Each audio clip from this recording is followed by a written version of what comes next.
Salut à tous. Alors je suis allé voir, je suis pas allé voir, j'ai vu Blonde de Andrew Dominic, le film, le biopic sur Marilyn Monroe avec Ana de Armas du coup, qui est sorti la semaine dernière sur Netflix. Et j'ai trouvé que c'était un film difficile à regarder. Honnêtement, j'ai pris aucun plaisir à regarder ce film. Non pas que ce soit mauvais, mais définitivement, c'est pas trop mon truc. Alors déjà, ça fait 2h45, pratiquement 3 heures. Et c'est de l'horreur sur de l'horreur sur de l'horreur sur de l'horreur. C'est vraiment comme si la vie de Marilyn Monroe n'était qu'un enchaînement, voilà, de drames et de choses horribles et de viols et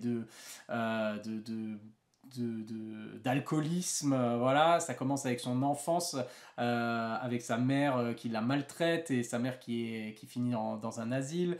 Et puis après, personne ne veut vraiment s'occuper d'elle. Et puis après, quand elle commence sa carrière, même dans le mannequinat, ou quand elle commence à être actrice, le harcèlement dont elle est victime, enfin, les moqueries, la condescendance, et puis encore une fois, bah, le harcèlement sexuel, bien entendu, hein, par à la grande époque, hein, des producteurs, des studios. Voilà, les réalisateurs, etc., les hommes qui ont traversé sa vie. Vraiment un portrait dur, difficile à regarder, avec des scènes des fois vraiment choquantes. Euh, Après, voilà, c'est Requiem for a Dream version Marilyn Monroe. C'est la descente aux enfers. Et quand on regarde, on se dit voilà, comment ça se fait qu'elle a survécu déjà jusqu'à 36 ans. C'est étonnant. Euh, et ce que je dois dire, alors ce que j'ai trouvé quand même pas mal par rapport au film, parce que bon, j'ai pas apprécié regarder le film, il y a des éléments qui sont quand même pas mal. Euh, Notamment, alors pour ceux qui espèrent voilà, une structure narrative qui ressemblerait à un biopic, faut oublier parce que c'est un flux, on va dire, avec des transitions qui sont plutôt pas mal faites d'ailleurs, avec des choix, on va dire, esthétiques et artistiques plutôt intéressants, qui finalement, bah, pour moi, enfin, je reconnais voilà la tentative quoi, et puis le, le, le geste artistique, mais finalement c'est plus intéressant que vraiment voilà, waouh, magnifique, etc. Donc que ce soit à travers justement pour montrer on va dire ce chaos de la vie de Marilyn, on a aussi un peu ce chaos, ce flux continu d'images avec des transitions qui sont plutôt pas mal faites des fois, hein, quand même, faut dire ce qui est, entre deux périodes, voilà, on a vraiment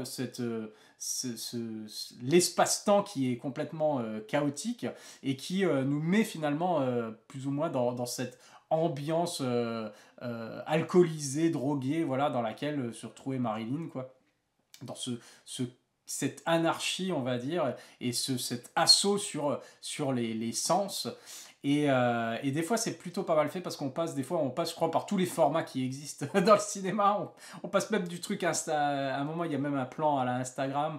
On a beaucoup de plans en 4 tiers. On a des plans en plus après en 16 neuvième, en 1,85, en 2,36, avec des bandes sans bandes, etc. On a un peu de tout.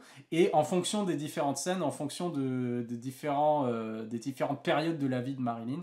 Donc ça, c'était plutôt bien trouvé, pas mal fait. Et bien sûr, le but numéro 1 de ce film, enfin l'attrait numéro 1 de ce film, c'est la performance de Ana de Armas, qui est absolument fabuleuse dans ce rôle.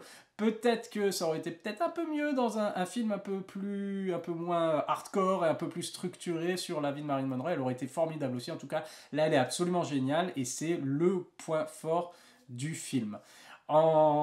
C'est à peu près tout et du coup je vais m'arrêter là par rapport à ma critique de Blonde, puisque c'est quelque chose que bah voilà, faut se faire sa propre idée, voir comment lui. En tout cas moi c'était pas un visionnage très agréable, pas très agréable à regarder, mais je reconnais voilà la performance de l'actrice principale et on va dire le choix des techniques qui ont été utilisées. Voilà, c'est tout pour Blonde, faites-vous votre propre idée.